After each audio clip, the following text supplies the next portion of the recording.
Hello Dope Squad, today I'm going to be sharing my travel itinerary for Cape Verde and basically how to travel Cape Verde on a budget. So let's jump right in. So the first thing you want to do is book an airline. Obviously, you're going to book an airline. You're not going to drive in a boat there. Some travel tips. When we went to Cape Verde, we flew with the Cape Verde Airlines, which is the Cape Verde Airlines. That's their national carrier and which is also their official airline.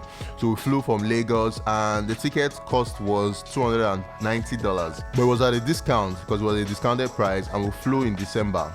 So we're lucky to get it at that price. So some of the tips of if you're trying to book a travel ticket is don't book tickets on weekends, and also don't try to book tickets close to festive periods. Valentine is coming very soon.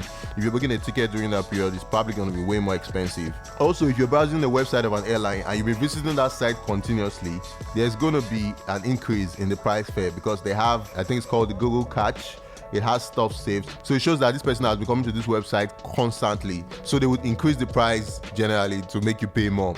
So one of the tips is also, if you're browsing the website, try to clear your cache and probably clear your browser history so that they won't have any traces. Then you can log into that site again and you probably see cheaper prices. The next step is probably obviously the clothes you're going to wear. Cape Verde is really windy, guys. That's probably like the windiest country I've ever been to. It's windy, and I guess it's because it's an island in the middle of the ocean, so breeze is coming from every direction.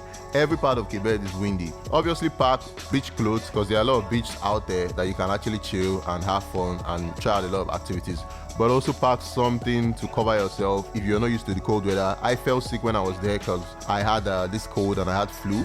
I was always going out and wearing light shirts. I made that mistake when I went to Cape Verde. I thought it was just going to be like Cape Verde, you know, it'd be like just sun and everything, but it wasn't like that. Everywhere is windy there, guys. So try to also pack something you can use to cover yourself, something thick, and also pack a lot of shorts, and for guys and ladies, pack a lot of swimwear because you're going to be spending time at the beach most of the time. So that's for the outfit. So what would the travel video be without things to do? There are so many activities to do in Cape Verde and places to go. Some of the places to go majorly is Santa Maria Pier, which is majorly a place where people fish and you can also jump into the ocean from there. The water is crystal clear and it's really blue.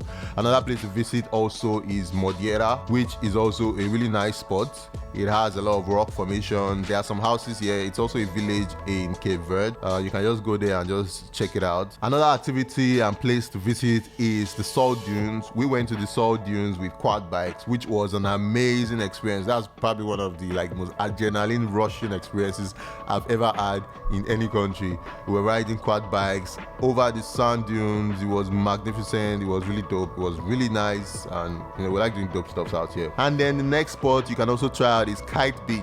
KITE Beach is a really windy place and you have a lot of surfers there and a lot of kite beach flyers. I won't call them surfers, kite beach flyers, and they're always flying their kites all over, and it really looks colorful. I got some shots of the place with my drone and it was really colorful from above, and you can be sure to check it out. Next place you can also visit is Espargos. This place has a totally different vibe from Santa Maria, which is another area of Cape Verde. This place is less touristy, but it's really dope. You guys should check it out. Also, you can try to take in a walk around the city and just experience it. Next place I feel you should also try out is Shark Bay. Shark Bay is a place I got to see sharks for the first time. You can just check it out. It's an amazing place to experience. You get to see lemon sharks swimming all around your legs. Another place to also check out is the church. There's this first church that was built on South Island. It's really far out town, probably like a 1 hour drive from Santa Maria. That means if you're staying in Santa Maria, and most probably Santa Maria you're going to be staying in because that's where most of the hotels are. So check out Shark Bay. Final place you should also check out. They are probably very prominent. You see them online. When you Google Cape Verde, Salt Lakes is one of the places you would probably see. It's called Petra de Lume.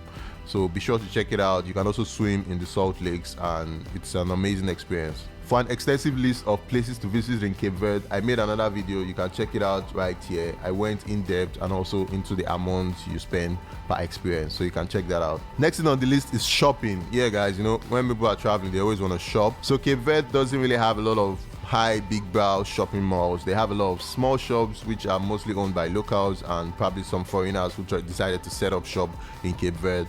So they don't really have a lot of clothes and all. What they do have are beach wears. There's a really nice art scene here. People bring in artworks from outside the country and bring it to sell out here. So they really have a lot of artworks and stuff like that. So you can also check that out. Some of them might be really pricey because obviously they have to ship those goods in. They have to spend money. It's not like they're producing it there. And if you see anything really nice and fancy, buy some and take it home, you know, maybe for your kids or for your girlfriend or for your wife or for your boyfriend also. Yeah, I'm just sweating all over. Whew. It's really hot in Lagos. I'm currently in Lagos. I don't want to get off. I need to finish this video. So what would travel be without food? You need to eat to survive. If you don't eat, you're going to die. So there are a lot of restaurants all over Cape Verde, some nightlife restaurants and some daytime restaurants. One of the best restaurants in Cape Verde, I think you should try out, is the Americanos. If you're talking about highbrow, some people like highbrow restaurant. Americanos is really dope. It's really awesome. They paid so much attention to aesthetics. They also have a rooftop, which is also where I flew my drone from to get some nice shots of the city. You can check that out if you're going on a date and you just want to treat your girlfriend or your man to like a really nice meal. You should check Americanos out. But you know now, us Naija people, Naija boys, as a traveler, we like to budget and spend less money. So someone like me wouldn't really be going to Americanos to go and eat every time. I'll probably just go there once throughout my whole trip. So we like to go the local way, and local restaurants are also available. There are a lot of Nigerian restaurants that are scattered all around Cape Verde. So this is where we usually went to eat mostly, and we tried out fufu.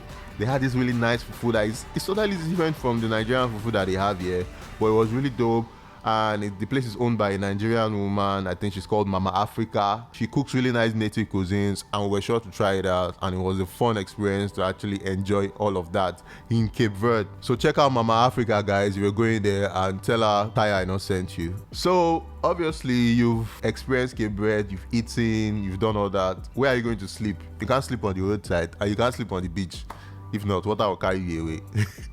So there are two ways. Some people like staying in hotels, some people like staying in apartments. Me personally, I like staying in apartments because most of the time they're cheaper and I can get some good deals on Airbnb or booking.com. We saw an apartment called Dodara and it wasn't so expensive. It was like 30 euros per night. So me personally, why I like apartments is because you get to experience the city more. The place we got an apartment was in the city center of Cape Verde. So you get to experience the city more when you're in an apartment. I feel hotels take away that experience from you because hotels always have everything. Another reason I like staying at apartments is because you can get to cook your own meals. You don't need to start going to high price restaurants or eating hotel food every time. But I know there are some people, a lot of people out there who just prefer, you know, you're coming with your family or your girlfriend or boyfriend or wife or fiance. You don't want to stress yourself and start going up and down, market up and down to start cooking stuff.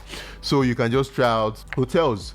Hotels are really nice and hotels are really dope. They provide everything you basically need. One of the hotels that we tried out and we checked out, which is one of the dopest hotels I have seen, I think it's the dopest hotel in Sour Island or on Sour Island that I saw because we went around to some other hotels. One of the ones I recommend is this one. I can't really remember the name right now, but I'm going to put the name somewhere on the screen. So this hotel is really dope. It has a nice rooftop. Guys, check out, just check it out. The rooms are really awesome. They have different types of rooms, double beds, single beds, and their prices are reasonable. The hotel is really close to the ocean. From the rooftop, you can get to feel the vibe and see the beach and see all of the people trying out lots of activities. The view from here is remarkable, guys. So before I continue this video, guys, we're going to be going to Cape Verde on the 3rd of May to the 9th of May. It's going to be a 7-day experience and it's going to be a travel, photography, filmmaking, video making, YouTube, everything class. I and a team of my friends, and we are also going to be having some tutors from Nigeria and from Africa generally who are going to be sharing their ideas, sharing what they've learned, you know, tutors who are really good in their field. So I'm going to put the poster up here. You can check it out. If you need more details about this and about pricing and all of that, you should follow Marksman on Instagram. I'm going to link it below. Marksmangram on Instagram. Marksmangram on Instagram. Okay.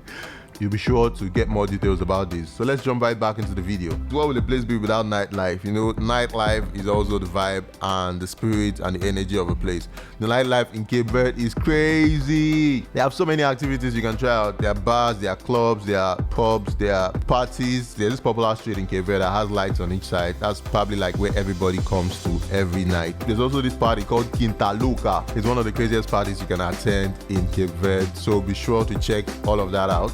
My man Jack, who I mentioned, which was our tour guide, will be sure to hook you up with a lot of all these activities. I'm also going to link his number below so you can check him out and contact him if you're going to Cape Verde, and he'll be sure to hook you up with whatever you need. Bonus activities you can try out on the beach. We met this man who owns like this jet ski company. He has a lot of jet skis. You can check him out. He does a lot of water sports. And we got on some of his jet skis and we tried out. That was the first time of mine of getting on a jet ski. We tried out jet skiing all over the ocean, nice blue ass water. It was really dope. It was really awesome. Then lastly, there's this really amazing party they have. They call it the beach boat party. There's going to be a boat that's going to take you out into the ocean, and there's going to be party for like 6-7 hours all through with a DJ on board, and it's really crazy. My man Tosin Oyewole, who traveled there before I even went, was sure to help me out with some of the clips he had because we didn't go.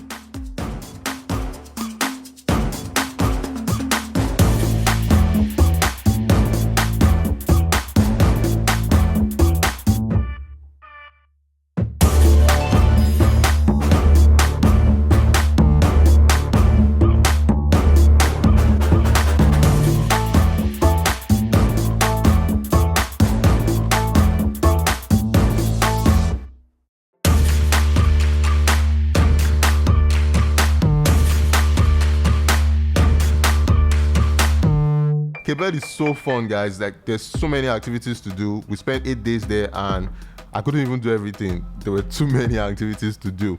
So guys, if I run a quick calculation of everything I spent, everything came to around $950. So $950 was the total amount of money I spent for traveling to Cape Verde on a budget for 8 days.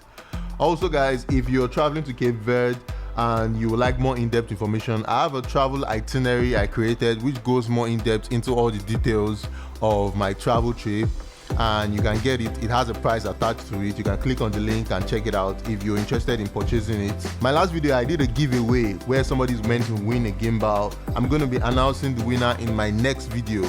So if you haven't checked it out, check out my last video on my channel and you might just be a winner. So guys, that's my mini breakdown of activities you can try out in Cape Verde depending on what budget you have and depending on how much you're willing to spend. So be sure to check most of them out. I also made some other Cape Verde videos. You can check them out at the end of this video, either this one or this one. Be sure to subscribe to my channel if you like this video and hit the like button. Till next time, I'll see you guys. The Dope Squad signing out. Because most of the time it's also cheaper because you are. So guys, when it comes to restaurants,